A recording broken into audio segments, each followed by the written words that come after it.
Que el amor y la paz de Cristo sean vuestros corazones. Espero que estén buscando esa presencia del Espíritu Santo para que esté siempre adelante de ustedes. Sin más preámbulo, pueden abrir sus Biblias en Proverbio 13, del versículo 1 al versículo 4. Y la palabra del Eterno se lee en el nombre del Padre, del Hijo y del Espíritu Santo. El hijo sabio acepta la corrección del padre, el insolente no hace caso de reprensiones. Cada uno recoge el fruto de lo que dice, pero los traidores tienen hambre de violencia. Cuidar las palabras es cuidarse uno mismo. El que habla mucho se arruina solo. El perezoso desea y no consigue. El que trabaja prospera. Padre Celestial, te doy gracias por permitirme una vez más de traer un pequeño mensaje, Señor, de traer este hermoso evangelio y algo que tú explicas y es muy claro para estos tiempos. Señor Padre Celestial, que seas tú, que sea solamente tú, Señor, el que mande a tu siervo. Amén. Hace como un mes y la mente no me falla, yo hice un pequeño estudio acerca del diezmo. Fue muy mal interpretado. Yo dije muy claro que el diezmo, como parte de Abraham, él lo dio, él no pagó. Y dije muy claro que el diezmo no se puede exigir con versículos o parte de la palabra sacada o explicada mal. Yo fui muy claro en ese punto y vengo a retomar un poquito de esa enseñanza, pero vengo a regalar unos consejos a los pastores, pero igual, siempre hay que ir atrás para agarrar impulso y tratar de explicar el consejo que quiero dar. Sin duda la Biblia nos avisa de la presencia de falsos profetas y maestros, quienes quieren destruir nuestra fe, en Judas 1:4, y lo hacen por medio de un estilo de esclavitud espiritual, control religioso, y por medio de sistemas, doctrinas y prácticas que no causan caer en pecado, pero cuando hay un conflicto en una iglesia es muy difícil de saber cuándo debemos pelear por la fe. Judas 1:3. Cuando no es algo tan importante, entonces debemos sujetarnos al liderazgo, aunque nosotros personalmente haríamos las cosas diferentes. Primero, si el asunto es doctrinal, tenemos que ir a la Biblia para ubicarnos en la verdad y no desobedecer la Biblia, pero frecuentemente el conflicto no es de doctrina, sino es de preferencias y asuntos en que no se pueden colgar todo sobre un principio bíblico, o si se hace no es tan claro que al principio se aplique al conflicto presente. Contraste de un buen pastor. En Juan 10:1-18, Dios nos da el contraste entre Jesús como el buen pastor y un mal pastor. Dios ha designado unos hermanos maduros para que gobiernen la iglesia de Dios. En Juan 10:1 habla de cómo se llega a tener relación con las ovejas. Hay dos formas: los que entran por la puerta, elegidos al ser el pastor, o los que entran por cualquier otra puerta, la única organización oficial del rebaño de Dios es una iglesia local. En este punto, el líder oficial de la iglesia local es un obispo, la posición o autoridad, quien es un anciano de veras y que cumple con los requisitos de líder, y quien pastorea la acción que hace un anciano en la posición de obispo. Los únicos líderes elegidos son los que entran de esta forma, calificándose bajo los requisitos bíblicos. Si no, hay que examinarlos individualmente. No es legítimo. Muchos quieren mandar a los hermanos, pero no cumplen con las calificaciones espirituales y los requisitos y no pagan el precio de entrar correctamente en 1 Timoteo 3 y en Tito 1. A estos no debemos aceptar como líderes. Honra a los que cuidan su vida espiritual y se dedican al ministerio. En Juan 10:3-4 nos enseña que el verdadero pastor lleva una buena relación con las ovejas. El buen pastor convive con las ovejas en sus vidas y tiene simpatía y relación personal, amistad y les llama por su nombre. La palabra saca es de guiarles afuera de algo, y esto debe ser del pecado a la justicia, que el objeto de toda predicación, el buen pastor les ubica por predicación en la voluntad de Dios, especialmente como se expresa en las Sagradas Escrituras como el punto céntrico de su vida, lo que denomina o lo que hace o lo que crece o lo que dice o lo que desea. En 1 Corintios 16, 15, 16 nos manda a sujetarnos a las personas quienes se han dedicado al servicio de los santos, ayudando y trabajando la relación y dedicación cuando la identificación es de un buen pastor. En Juan 10:4 habla del liderazgo y el ministerio del buen pastor. Es ejemplar. En 1 Pedro 5:3, no como contienes señoríos sobre los que están a vuestro cuidado, sino siendo ejemplos de la grey. En 1 Juan 2:6, el que dice que permanece en él debe andar como él anduvo.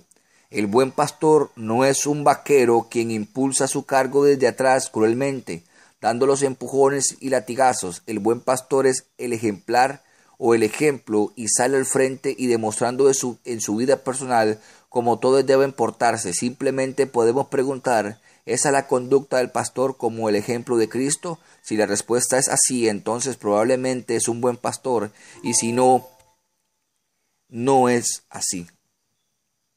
Hay mucha hipocresía. ¿Quiénes van al infierno en Mateo 24:51? Alguien que pretende ser ejemplo de Cristo, pero realmente no lo es. Mucho cuidado cuando el encargado use doble norma, una para él y otra para los demás. Pero no podemos tachar al pastor nada más por el ser duro, porque esto es lo que él debe hacer. Tito 1:13, reprenderlos duramente para que sean sanos en la fe. En 1 Timoteo 5:20 nos dice a nosotros muy claro: a los que persisten en pecar, repréndelos delante de todos para que los demás también teman. En 2 Timoteo 4:2, Pablo nos revela el chiste en 2 de Corintios 13:10 cuando dijo que usó severidad conforme a la autoridad que el Señor me ha dado para edificación y no para destrucción.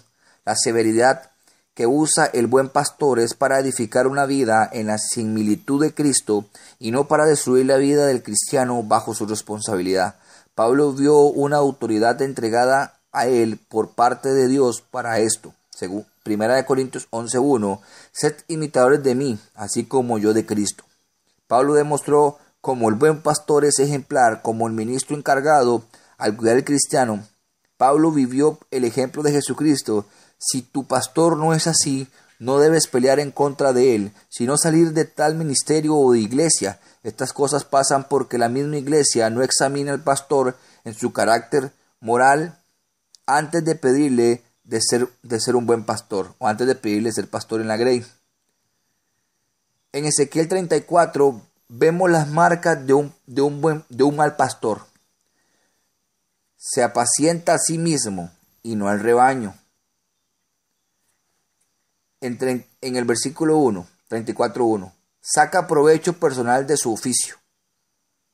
Versículo 2 y 3, no busca el bienestar del rebaño. Versículo 4, no da ubicación ni elección de las vidas de las ovejas. Versículo 5, no hace prioridad de integrar a cada cristiano a una iglesia local. Versículo 6, no ataca a los enemigos espirituales de las ovejas. Versículo 8, todos ellos, perros mudos, no pueden ladrar, soñolientos, echados, aman el dormir, y esos perros comilones son insaciables, y los pastores mismos no saben entender. Todos ellos siguen sus propios caminos, cada uno busca su propio provecho, cada uno por su lado. En Isaías 56, 10, 11. En Jeremías vemos más marcas, se rebelan contra Dios, todo un mensaje que no es originado con Dios. No buscaron el mensaje de Dios. En el verso 6, estamos hablando de Isaías 6,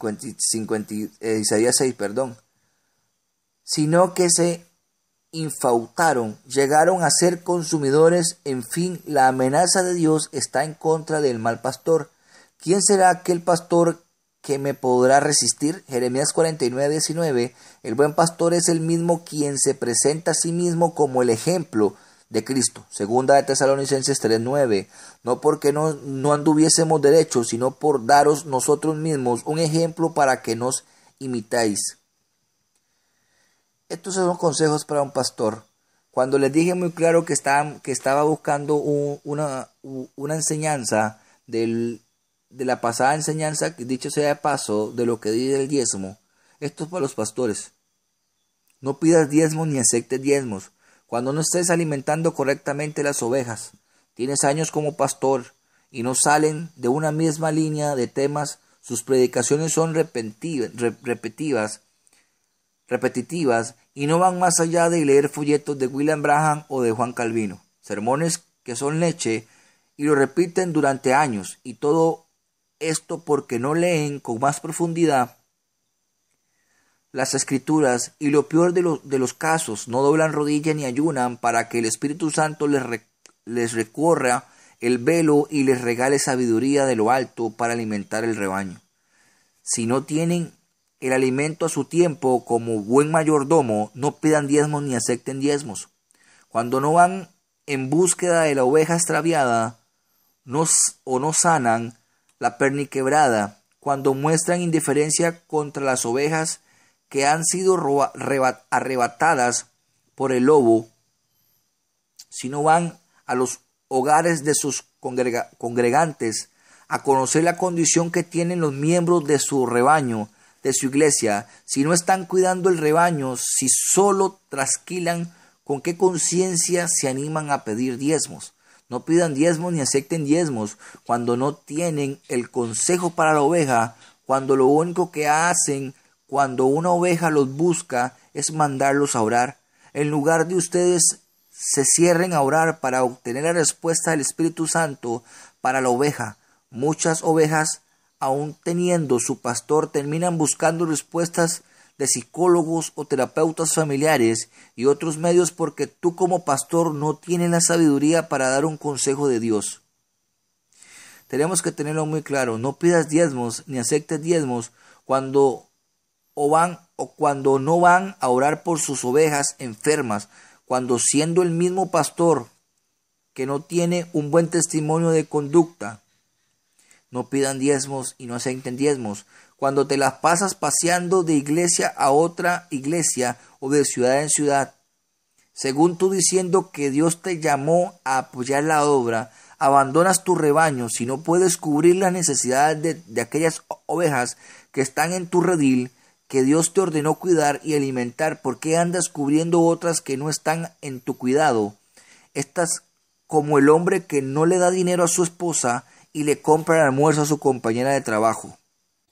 Tú debes estar con tu esposa, la iglesia. Si eres pastor, existen excepciones, y entre estas hay unas cuando el pastor tiene una iglesia muy grande y no puede cubrir todas las necesidades de las ovejas. Siendo así, el deber de él es tener un copastor y debe tener ayudantes que le colaboren bajo sus órdenes para cubrir todas las necesidades de su rebaño. La Biblia dice: el obrero es digno de su salario, pero si no estás cumpliendo con todos estos deberes como pastor, ¿cómo te puedes considerar digno de tu salario?